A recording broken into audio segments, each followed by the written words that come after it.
Bom dia, que bom que podemos estar juntos nesta manhã para estudarmos mais uma vez a palavra do Senhor.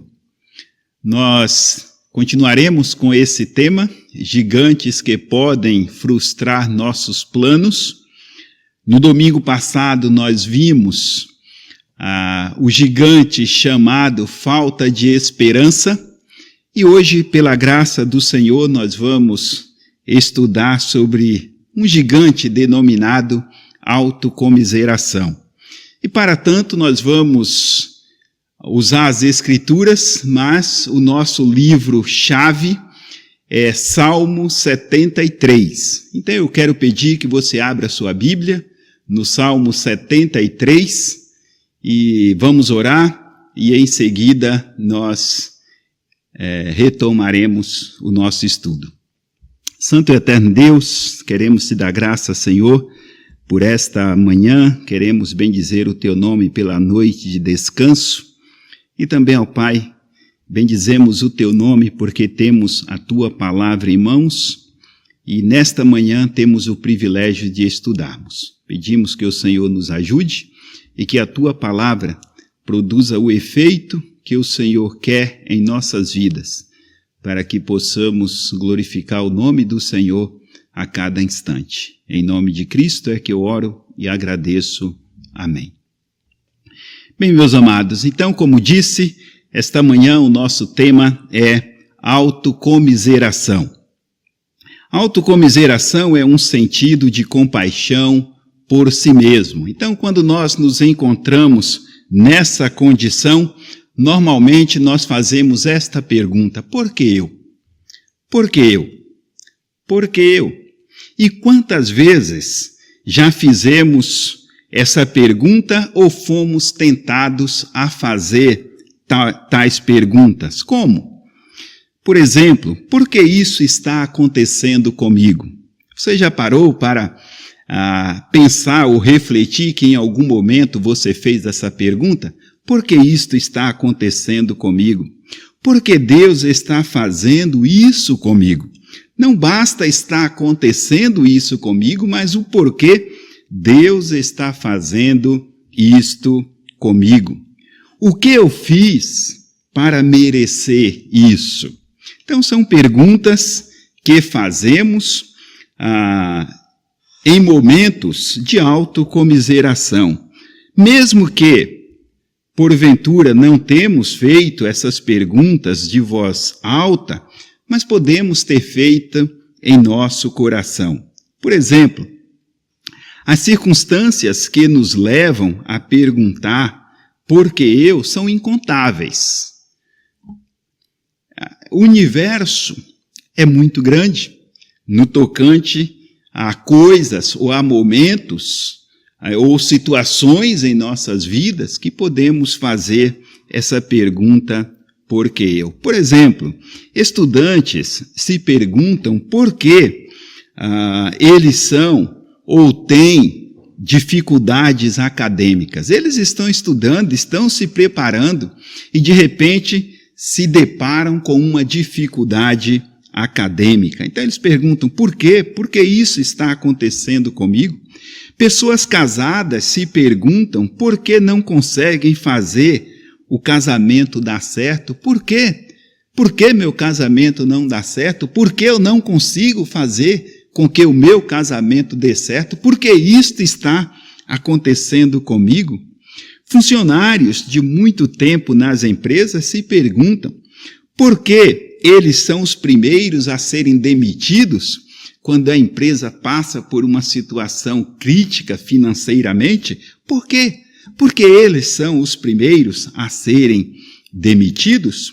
Outros que estão fazendo regime se perguntam por que eu estou sempre acima do peso. E é interessante, olha, eu faço regime, olha, eu fechei a boca, eu quase não como mais nada.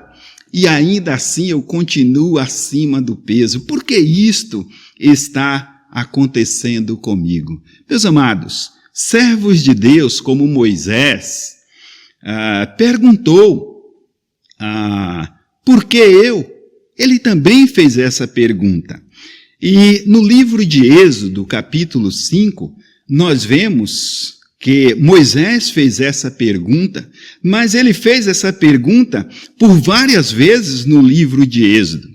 E sabemos que Moisés, servo de Deus, ele foi enviado ao faraó para pedir que deixasse o povo de Israel, o povo de Deus, irem ao deserto celebrar festa ao Senhor. E Moisés, se você olhar Êxodo capítulo 3, você vai entender bem isto e vai trazer em sua memória este fato. Moisés relutou, mas ele foi. E quando ele chega a Faraó e diz que era necessário que Faraó deixasse o povo ir até o Egito celebrar a festa ao Senhor, Faraó respondeu de uma forma muito dura, dobrando a carga de trabalho dos israelitas e tirando a palha. Disse a eles, olha, vocês querem ir ao deserto fazer festa? Então, vocês estão demonstrando que tem pouco trabalho. Então eu vou dobrar a quantidade de tijolos e ainda vou tirar a palha. Vocês têm que providenciar a palha e construir a quantidade de tijolos dobrado do que aquilo que vocês vêm fazendo costumeiramente.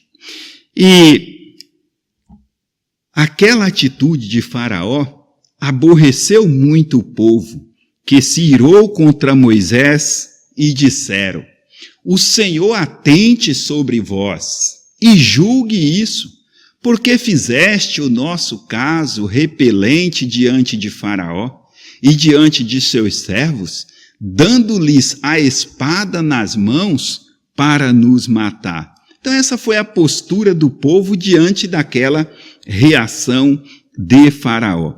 E a reação de Moisés também foi imediata diante desse ocorrido. E olha o que Moisés disse. Então, tornando-se Moisés ao Senhor, disse, Senhor, por que fizeste mal a este povo? Por que me enviaste? Percebe? Por que fizeste mal a este povo? Por que me enviaste? Moisés está dizendo, por que eu, Senhor? Por que o Senhor me enviou? Mas não foi só Moisés quem fez isso. Elias também perguntou, por que eu? E você lembra em Reis, 1 Reis, capítulo 17, Deus envia Elias para junto ao ribeiro de Quiriate, onde ele beberia e seria alimentado pelos corvos ou por corvos. Mas houve uma seca e o riacho que Deus havia provido para Elias beber secou. Então Deus mandou que ele fosse morar com uma viúva pobre em Sidom. E depois de certo tempo, Deus mandou repreender Acabe e Jezabel e os profetas ou sacerdotes de Baal. No capítulo 18 de 1 Reis, Elias invocou ao Senhor e o Senhor respondeu com fogo para consumir seu sacrifício e demonstrar o poder dele sobre o impotente Baal. No capítulo 19, nós lemos que Acabe e Jezabel não se abalaram e ameaçaram Elias à morte. Então Elias desafiou os profetas de Baal, o Senhor respondeu com fogo e consumiu assim o fogo, o altar de Elias, e Elias matou os profetas de Baal.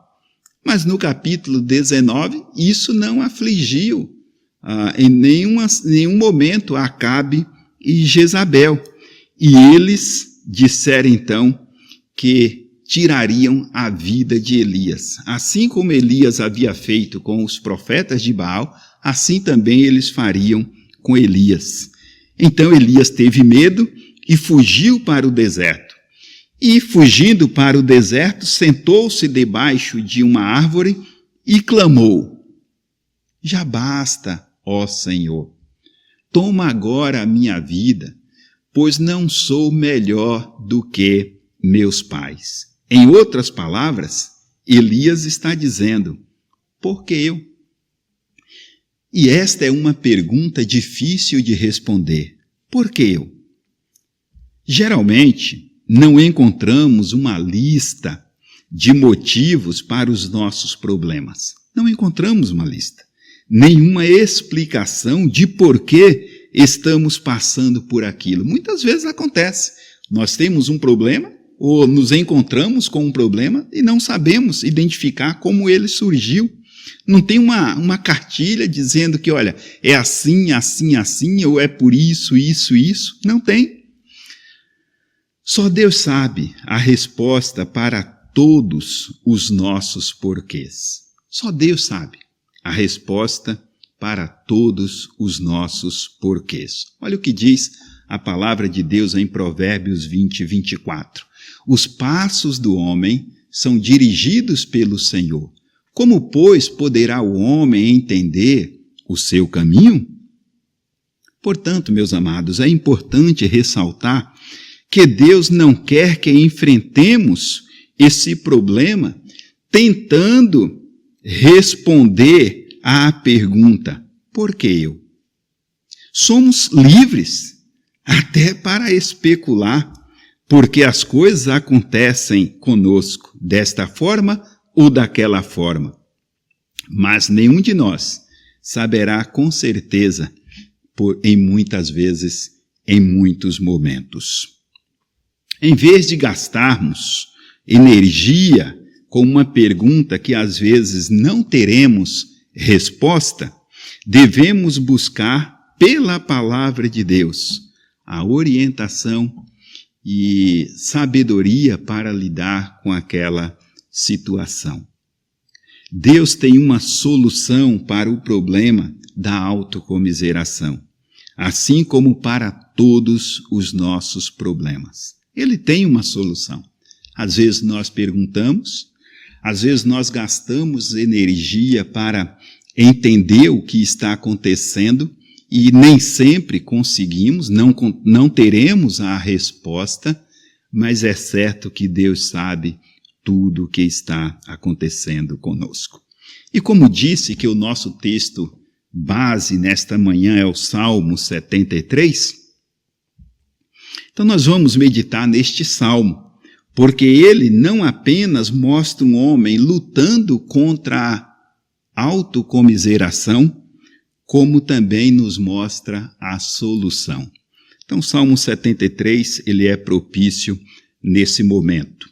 Primeiro, nós olharemos a descrição das causas da autocomiseração, nos versos 1 a 14, e depois veremos a solução nos versos 15 a 28. Então, observe que o Salmo, ele começa com essas palavras. Olha o verso 1. Com efeito, Deus é bom para com Israel, para com os de coração limpo.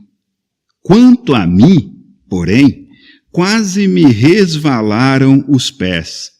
Pouco faltou para que se desviassem os meus pés.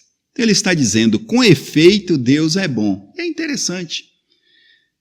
Todos nós temos a plena certeza de que Deus é bom. Isto não há dúvida. Nós temos experimentado a cada dia, a cada momento, a bondade de Deus. E nós não sabemos se o salmista estava experimentando fraqueza física ou espiritual, ou até mesmo apenas falava metaforicamente sobre sua debilidade espiritual. Por quê? Ele diz que Deus é bom, e daí a pouco ele diz, por pouco não escorreguei. O que está acontecendo de fato com o salmista? De qualquer forma, o texto apresenta que o salmista tinha problemas. E esse problema era autocomiseração. E creio que esse salmo serve para nos ensinar como lidar corretamente com esse problema. Olha o que diz Romanos 15, 4. Pois tudo quanto outrora foi escrito, para o nosso ensino foi escrito. Então você pega o livro de Salmo 73 e observa, conforme Romanos capítulo 15, verso 4, que ele foi escrito para o nosso ensino. Quando nós olhamos 1 aos Coríntios 10, 11, diz o seguinte: estas coisas lhe sobrevieram como exemplos e foram escritas para a nossa advertência. Interessante. Esses dois textos estão mostrando que nós não podemos fechar os olhos para o que está escrito aqui no Salmo 73. Mas nós temos que ler e extrair lições para as nossas vidas, até mesmo para lidarmos com os problemas, ou com o problema, ou com o gigante problema, a autocomiseração. O primeiro problema, ou a primeira situação que é apresentada aqui no Salmo 73, que contribuiu para a autocomiseração do salmista, está no verso 3. Pois eu invejava os arrogantes. Pois eu invejava. Então, a primeira coisa que nós vemos aqui, o primeiro item, se assim podemos dizer, é a inveja. A inveja contribuiu para a autocomiseração do salmista. Tiago, capítulo 3, e Provérbios, capítulo 14, nos ensina que onde há inveja e ambição, há confusão, e toda espécie de males que a inveja, e toda sorte de males, e que a inveja é podridão dos ossos. Então, olhamos as Escrituras e vemos como a inveja é danosa. Temos um fato em Gênesis capítulo 30, onde Raquel estava com inveja de sua irmã Lia, porque Lia concebia filhos e Raquel não podia ter filhos. Interessante aquele quadro, interessante olhar a inveja de Raquel em paralelo com a sua irmã, com aquilo que sua irmã poderia dar, que era filhos, e ela não. A inveja de Raquel ficou tão intensa que ela disse a Jacó, seu esposo: dá-me filhos, senão morrerei. Amados, pessoas invejosas pensam que merece o que a outra pessoa tem. Foi isso que aconteceu com Lia, e foi isto, com Raquel, perdão, e foi isso que aconteceu com o salmista. Consideremos suas palavras. Pois eu invejava. Percebe? A inveja ativa. Depois, outra coisa que o salmista passa a descrever na sua autocomiseração é a visão exagerada das coisas. Versos 4 a 10, o salmista descreve isto, mas é importante nós observarmos que por causa da autocomiseração, ele exagerou ao falar do ímpio. Versos 4 a 6. Olha o que ele diz: para eles não há preocupações. Percebe que ele está exagerando? Ele está falando que para aquele que não tem a Cristo não há preocupações. O seu corpo é sadio e nédio. Não partilham das canseiras dos mortais. Não são afligidos como os outros homens. Daí a soberba que os cinge como um colar e a violência que os envolve como um manto. O que é que ele está dizendo? Ele está dizendo, olha, para aquele que não tem Cristo, que ele usa aqui do exagero, ele diz, não há preocupações, prosperam, têm o corpo saudável. Portanto, não há dor, não há canseira, não são afligidos. E não somente isso, ele diz ainda que a soberba é o colar deles. Percebe como aquele homem estava sofrendo de autocomiseração, fazendo tais exageros? Olha o verso 7, ele diz: os olhos saltam-lhes da gordura, do coração brotam-lhes fantasias. Os olhos saltam da gordura. O que ele está dizendo? Ele está dizendo com exagero que aquele que não tem a Cristo tem mais alimento do que se pode consumir. E percebe o exagero? Quantas pessoas não têm a Cristo e não têm alimento? Quantas pessoas? Nos dias do salmista, havia pessoas sem alimento, como também em nossos dias há muita gente passando fome, sem alimento. Quando nós olhamos aí a pesquisa que é feita pelos órgãos mundiais, a quantidade de pessoas no mundo passando fome é imensa. E por que não falar dos nossos dias, nos nossos momentos, né? Essa situação em que estamos vivendo? E quantas pessoas têm escassez de alimento? Então, o salmista exagera, dizendo que a prosperidade deles, do conforto e na morte, também eles estariam tranquilos, estariam em paz. Então, nós vemos o exagero que é feito por causa da sua autocomiseração. Agora, por que ele faz isso? Porque tinha pena de si mesmo. Por que ele faz esse exagero falando das pessoas que não têm a Cristo, ou tendo uma visão exagerada das coisas? Porque ele estava tendo pena de si mesmo. Porque além de exagerar quanto à prosperidade e tranquilidade daqueles que não têm a Cristo, ele também o faz ao falar de seus problemas. Ele não ficou só na esfera do outro, mas ele trouxe isso também para si. Olha o verso 13, quando ele fala dos seus problemas. Com efeito, inutilmente conservei puro o coração e lavei as mãos na inocência. Com efeito, inutilmente conservei puro o meu coração e lavei as mãos na inocência. Eu quero chamar a sua atenção para essa palavra inútil. Ela significa em troca de nada. O salmista está dizendo que ele serviu a Deus em troca de nada. Esse homem está apresentando um quadro de autocomiseração. Meus amados, percebem o exagero?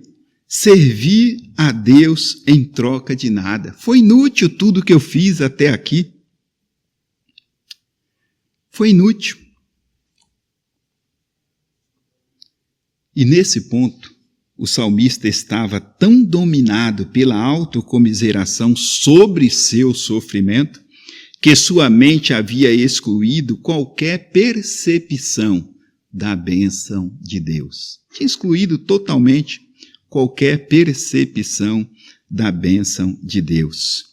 E esse exagero é visto claramente no verso 14, que diz: pois de contínuo sou afligido e cada manhã castigado. Meus amados, a autocomiseração distorce a forma do homem ver as coisas e de pensar. A pessoa centrada na pergunta "por que eu?"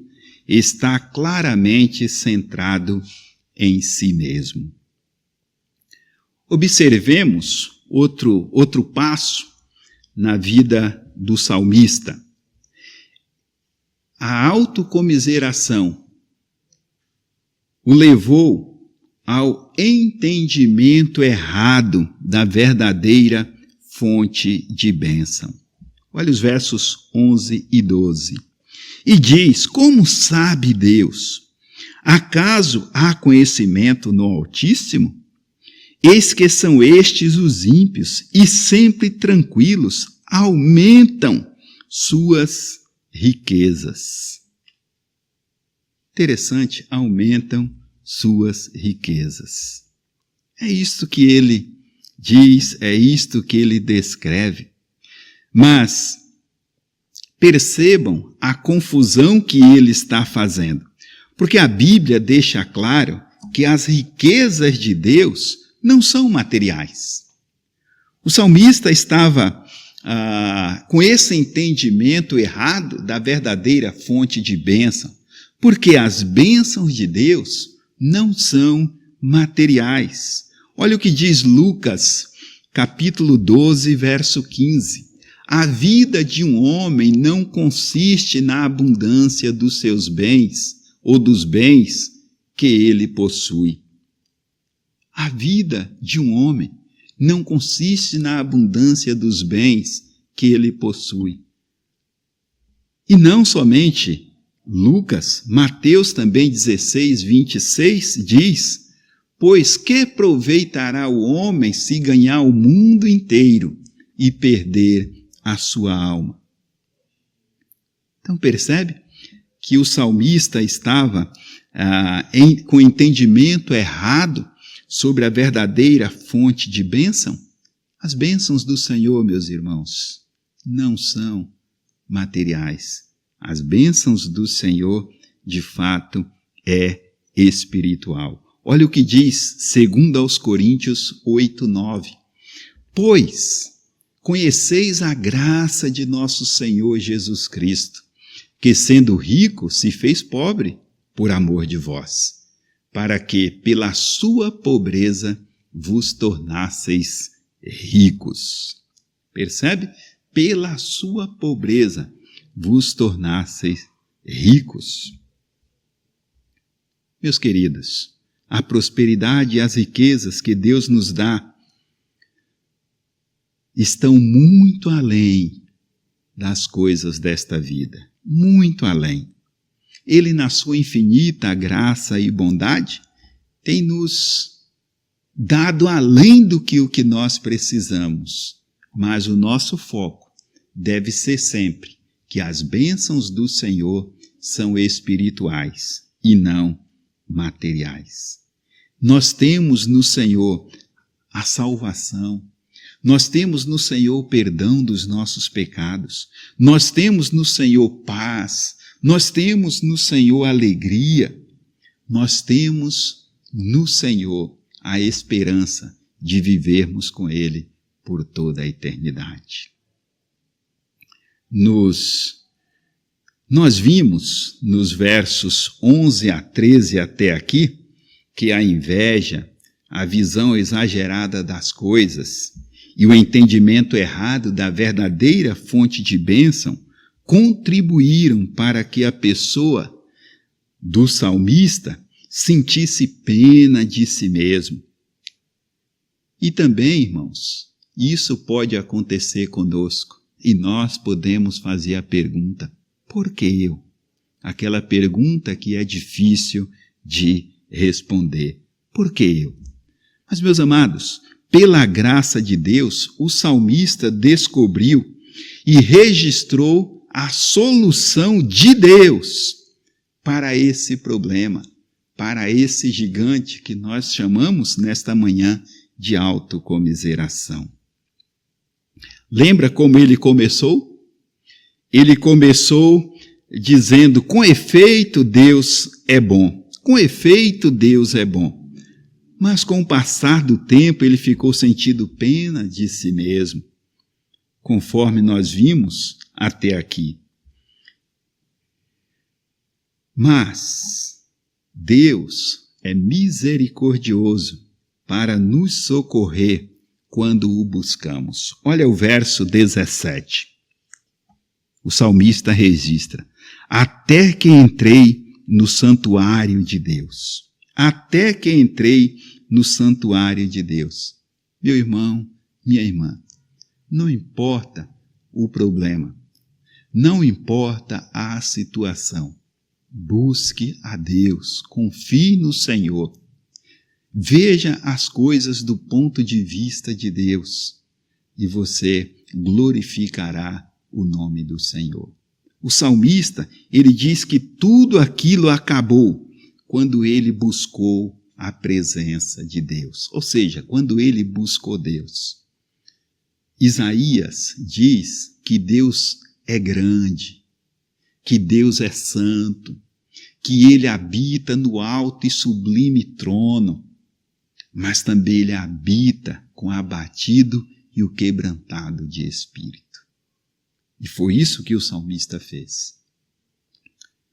Quando ele deu uma guinada em sua mente, ele passou a ter o controle sobre as suas palavras. Por quê? Porque ele buscou Deus. Então ele saiu daquele quadro de autocomiseração e ele passou a ter controle de suas palavras. Olha o que diz verso 15. Se eu pensara em falar tais palavras, já aí teria traído a geração de teus filhos. Interessante, teria traído a geração de teus filhos. Então o salmista compreendeu a importância de guardar a sua língua. Ele tomou o controle de suas palavras, que até então nós vimos que ele não tinha. Ele estava falando, exagerando. Mas agora ele toma o controle das palavras, ele consegue agora controlar, guardar a sua língua. Olha o que diz Provérbios 10, 19. No muito falar não falta transgressão, mas o que modera os lábios é prudente. Vamos repetir esse verso? No muito falar não falta transgressão, mas o que modera os lábios é prudente. Por que eu repeti este verso com você?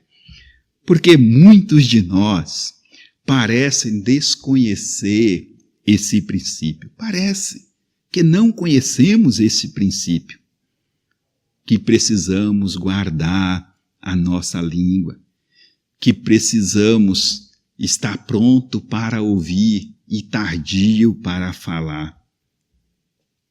E para vencer a autocomiseração, requer um freio na língua. É isso que o salmista fez. O salmista se convenceu do pecado de falar demais e da influência negativa de suas palavras. Deixa eu dar aqui uma ilustração. Eu li, me falha agora a memória se eu li em uma revista ou um livro, mas essa ilustração eu tenho na mente. E uma pessoa chegou para se aconselhar. Ela foi buscar aconselhamento de um outro. E chegando lá, ela falou, olha, eu preciso de aconselhamento.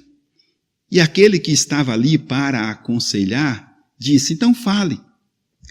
Ela disse, sabe o que é? Eu tenho falado. Eu tenho falado muito mal das pessoas. Eu tenho difamado as pessoas com minhas palavras. Eu tenho exagerado em tudo aquilo que eu tenho dito. E esse exagero tem danificado a vida de pessoas. E eu quero reparar isso. Então eu vim aqui conversar com o senhor para ter uma orientação de como fazer isto. Então aquela pessoa que estava ali para aconselhar disse o seguinte, você pega uma galinha e sai pelo caminho tirando as penas da galinha, uma por uma. Vai andando e tirando pena e soltando. Vai tirando e soltando. Tirando e soltando. E quando você não tiver mais nenhuma pena a tirar da galinha, você volta recolhendo as penas de volta. E aí a pessoa disse: Senhor, mas é impossível. O vento já dispersou as penas. Aí aquele que estava para aconselhar disse: assim também foram as palavras que você proferiu contra as pessoas. Assim também foi o dano causado pelo seu exagero no falar. Assim também foi o dano quando você falou demais. Então, meus amados, assim também, em vez de concentrarmos em nós mesmos, precisamos pensar no estrago que nossas palavras podem causar. Precisamos pensar nisto. E o salmista entendeu perfeitamente isso, quando tirou do seu pensamento, que ele deveria focar nos outros e não em si mesmo. Romanos, capítulo 14, versos 7 e 8, porque nenhum de nós vive para si mesmo, porque se vivemos, para o Senhor vivemos. Quer, pois, vivamos ou morramos, somos do Senhor. Então vamos lembrar, vamos fazer como o salmista, vamos trazer o controle das nossas palavras e que possamos falar só aquilo que edifica, como nós somos instruídos pela palavra do Senhor. Então, depois de ter o controle de suas palavras, o salmista passou a ver as coisas do ponto de vista de Deus. Versos 16 a 22 nos mostra isso. E isso se deu em dois momentos. O primeiro é os versos 18 a 20. Que diz o seguinte: tu certamente os pões em lugares escorregadios e os fazes cair na destruição.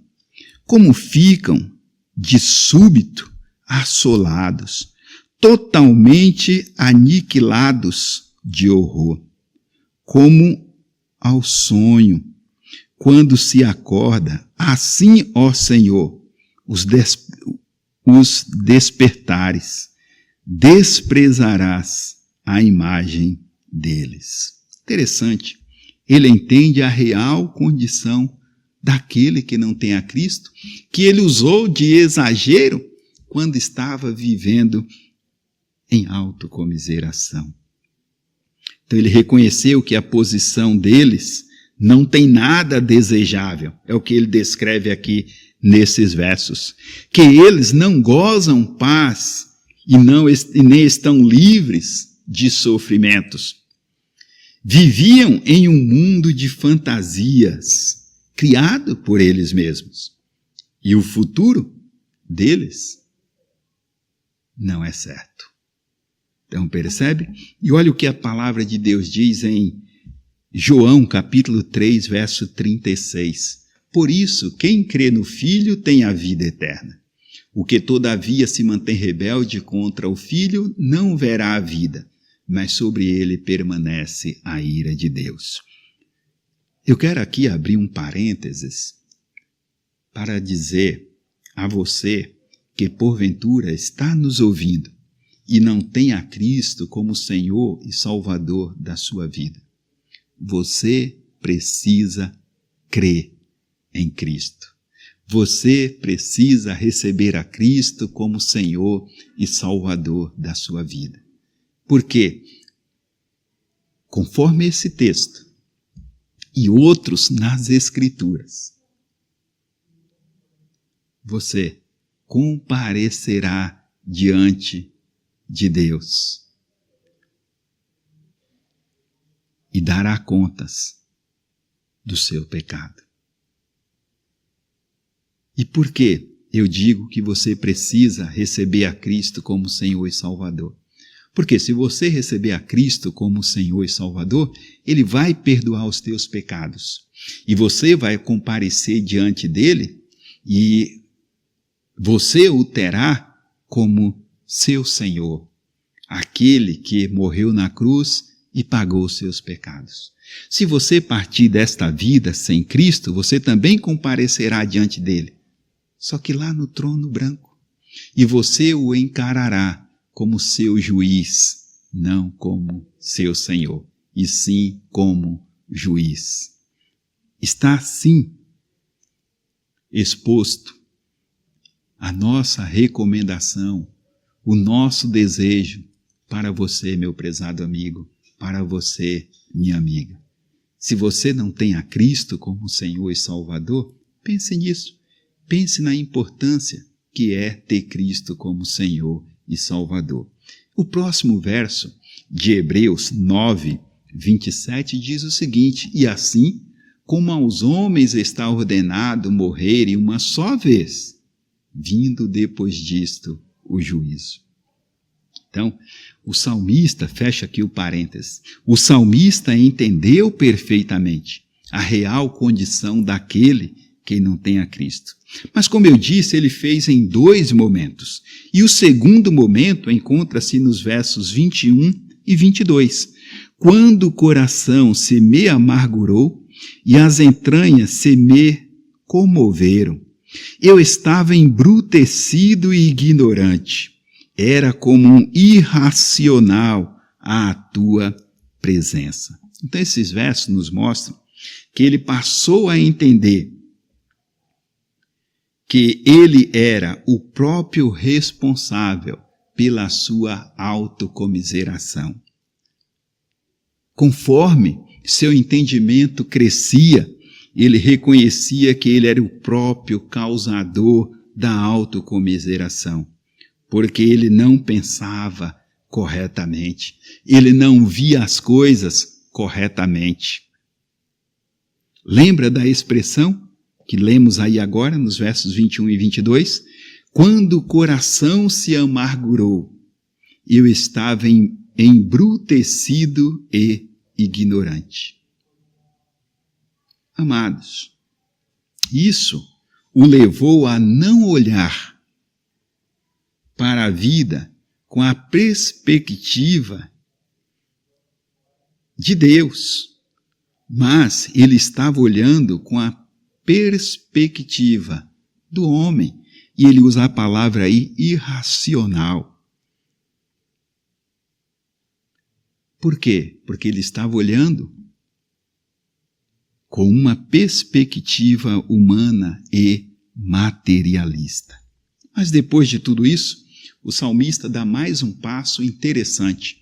Ele passou a desfrutar dos privilégios como filho de Deus.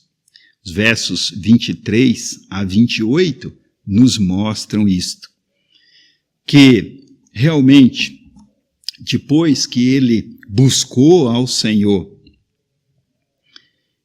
ele começou agora a desfrutar das bênçãos de Deus, aquelas que são espirituais e que ele não tinha entendido corretamente, estava focado nas bênçãos materiais. No verso 23 diz o seguinte: todavia estou sempre contigo, tu me seguras pela minha mão direita. Ele menciona a bênção de sempre estar com Deus. Meus irmãos, não tem bênção maior do que esta, de sempre estarmos com o Senhor. No verso 24, ele escreve sobre a bênção da direção divina e a segurança eterna. Verso 24, tu me guias com o teu conselho e depois me recebes na glória. Que bênção maravilhosa, ser guiado por Deus, ter a direção divina, e não somente isso, mas mais tarde estar para sempre com o Senhor. Verso 25, ele descreve a bênção da suficiência em Deus. Diz verso 25, quem mais tenho eu no céu? Não há outro em quem eu me compraza na terra. Quem mais tenho eu no céu? Então ele reconhece a bênção da suficiência de Deus em sua vida. E no verso 28, ele fala da bênção da proteção divina. Verso 28, quanto a mim, bom é estar junto a Deus. No Senhor Deus ponho o meu refúgio. Percebe? Bênção da proteção divina. Irmãos, Deus está conosco. Cristo disse, eis que estou convosco todos os dias, até a consumação dos séculos. Esteja certo que Deus cuida de você constantemente, independentemente do que lhe esteja acontecendo, ou independentemente da circunstância em qual você está nesse momento. Saiba que Deus cuida de você. Saiba que Ele está com você todos os dias, até a consumação dos séculos. Busque a Deus nos momentos difíceis e evite essa pergunta, por que eu? Por que isso está acontecendo comigo? Evite. Olhe para as coisas do ponto de vista de Deus. Não exagere no seu falar, mas saiba que eu e você devemos usar palavras que edificam, palavras que traz vida, alegria, paz. Assim o salmista lidou, melhor dizendo, com o problema da autocomiseração. Ele lidou com isto e ele descreve como ele estava e depois ele descreve a solução, e a solução foi buscar a Deus, até que entrei no santuário de Deus, até que eu busquei o Senhor. E aí eu tive o controle das minhas palavras. Aí eu entendi a ver as coisas do ponto de vista de Deus. E também passei a ver que Deus é a verdadeira fonte de bênção.